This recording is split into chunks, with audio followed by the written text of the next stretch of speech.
ಯಾರು micro finance ನಡೆಸ್ತಾರೆ ಅವರ ಅಸೋಸಿಯೇಷನ್ ಇದೆಯಲ್ಲ, ಅಸೋಸಿಯೇಷನ್ ಅಧ್ಯಕ್ಷರು ಅವರಿಂದ ಅಭಿಪ್ರಾಯವನ್ನು ಕೇಳಿದ್ದೀವಿ. ಜೊತೆಗೆ reserve bank of India regional officer ಅವರ ಅಭಿಪ್ರಾಯ ಕೇಳಿದ್ದೀವಿ. ಇವರ ಅಭಿಪ್ರಾಯ ಕೇಳಿದ ಮೇಲೆ ಯಾರೂ ಕೂಡ ಸಾಲ ಕೊಡಬೇಡಿ ಅಂತ ನಾವು ಹೇಳಲ್ಲ, ವಸೂಲು ಮಾಡಬೇಡಿ ಅಂತ ಹೇಳಲ್ಲ. ಆದರೆ ವಸೂಲು ಮಾಡುವಾಗ ಕಿರುಕುಳ ಕೊಡಬಾರ್ದು, ಯಾರಿಗೂ ಹ್ಯಾರಾಸ್ ಮಾಡಬಾರ್ದು.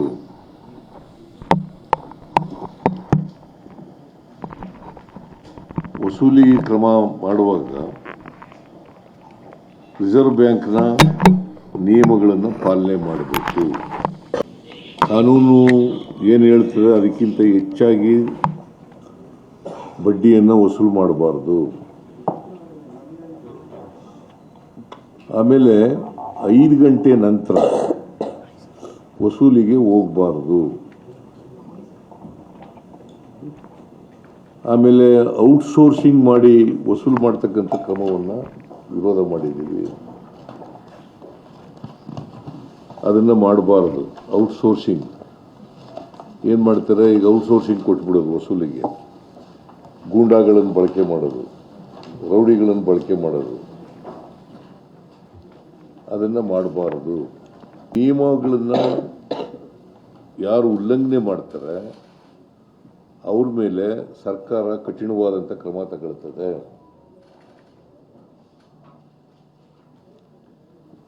ಜೊತೆಗೆ ಇವತ್ತು ಮೈಕ್ರೋ ಫೈನಾನ್ಸಿಂಗ್ ಇನ್ಸ್ಟಿಟ್ಯೂಷನ್ಗಳಿರ್ಬೋದು, ಮನಿ ಲೆಂಡರ್ಸ್ ಆಕ್ಟ್ ಇರ್ಬೋದು, ಪಾನ್ ಬ್ರೋಕರ್ಸ್ ಆಕ್ಟ್ ಇರ್ಬೋದು,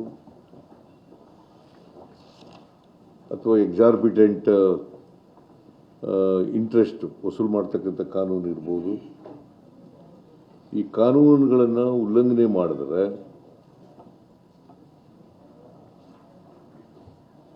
ನಾವು ಮುಲಾಜಿಲ್ದೇನೆ ಅವ್ರ ಮೇಲೆ ಕ್ರಮ ತಗೊಳ್ತೀವಿ. ಆ ಎಚ್ಚರಿಕೆಯನ್ನ ವಾರ್ನಿಂಗ್ ಮಾಡಿದ್ದೀನಿ ನಾನು. ಆ ಎಚ್ಚರಿಕೆಯನ್ನ ನಬಾರ್ಡ್ನವರಿಗೆ, ಮೈಕ್ರೋ ಫೈನಾನ್ಸ್ ಇನ್ಸ್ಟಿಟ್ಯೂಷನ್ನವರಿಗೆ, ಮತ್ತೆ ಬೇರೆ ಮನಿ ಲೆಂಡಿಂಗ್ ಇನ್ಸ್ಟಿಟ್ಯೂಷನ್ಸ್ಗಳಿದ್ದಾವಲ್ಲ ಇವ್ರಿಗೆಲ್ಲ ಕೊಡ್ತಕ್ಕಂಥದ್ದನ್ನು ಮಾಡಿದ್ದೀವಿ.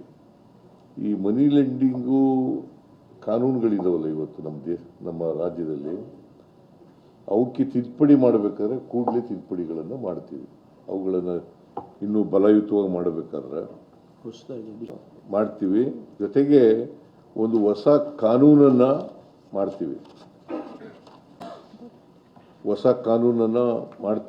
ಲೈಸೆನ್ಸ್ ಇಲ್ದೇನೆ ಯಾರೂ ಕೂಡ ಮನಿ ಲೆಂಡಿಂಗ್ ಮಾಡಕೂಡದು. ಪ್ರತಿ ಜಿಲ್ಲೆನಲ್ಲೂ ಕೂಡ ಜಿಲ್ಲಾಧಿಕಾರಿ ಕಚೇರಿಗಳಲ್ಲಿ ಒಂದು ಸಹಾಯವಾಣಿಯನ್ನ ತೆರೀತಕ್ಕಂಥ ಕೆಲಸವನ್ನು ಮಾಡಬೇಕು ಅಂತ ಹೇಳಿದ್ದೀವಿ. ಅಲ್ಲಿ ದೂರುಗಳನ್ನು ಕೊಡಬಹುದು. ಆ ದೂರುಗಳ ಮೇಲೆ ಪೊಲೀಸ್ನವರು ದೂರುಗಳನ್ನು ಕೊಟ್ಟರೆ ಅಥವಾ suo motu, if there are violations of the rules, regulations and law,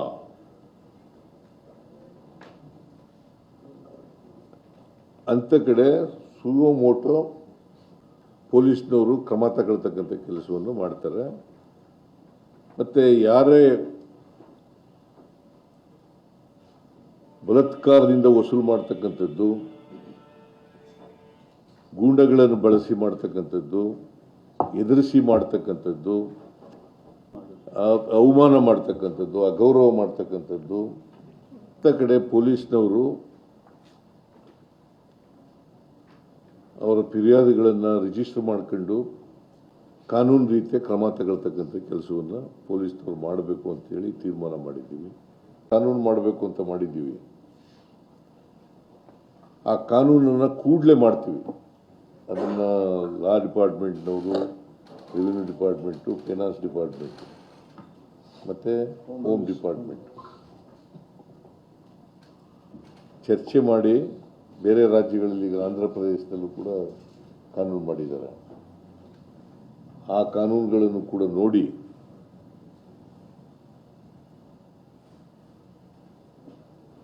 ಕೂಡಲೇ ಆ ಕಾನೂನನ್ನು ಸುಗ್ರೀವಾಜ್ಞೆ ಮೂಲಕ ಮಾಡ್ತಕ್ಕಂಥದ್ದನ್ನು ಮಾಡ್ತೀವಿ.